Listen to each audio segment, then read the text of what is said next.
So we just had Fed Day. We will talk a lot more about this tomorrow on the daily financial news. I just wanted to give you my quick summary of what we heard. And I also want to ask you a very important question. If you join me every morning for our daily financial news, I want to ask you, how many of these topics have we hit and addressed in the last 5 days? Let me know in the comments below. I would love to find out. So number one, we got the 25 basis point increase.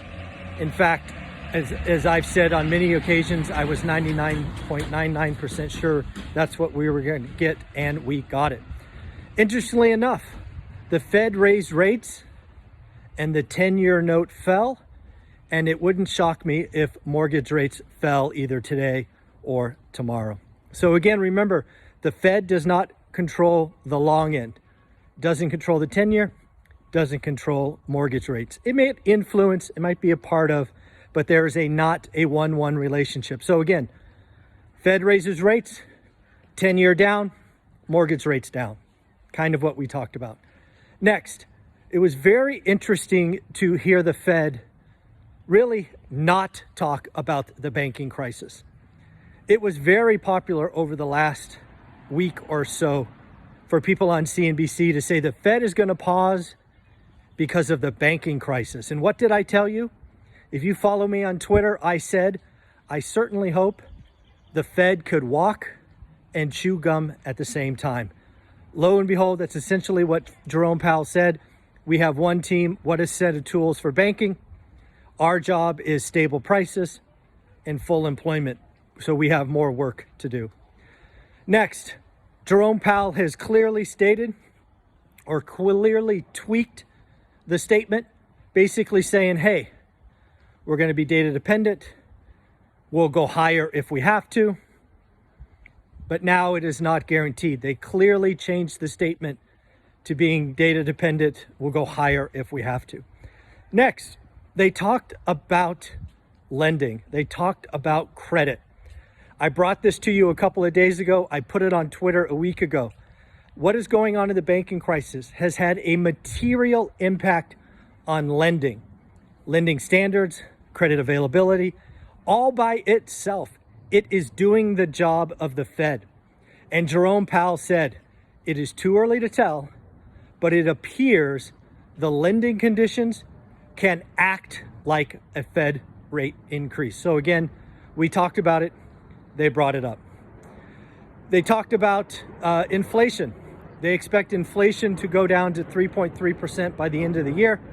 They talked about housing. He expects housing disinflation to pick up. You and I have talked about that. The last reading on CPI being 6%, 70% of that was housing related. So he indicated that disinflation is coming.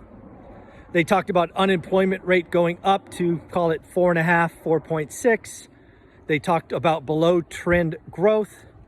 So at the end of the day, we got exactly what I was hoping for. We got the quarter point.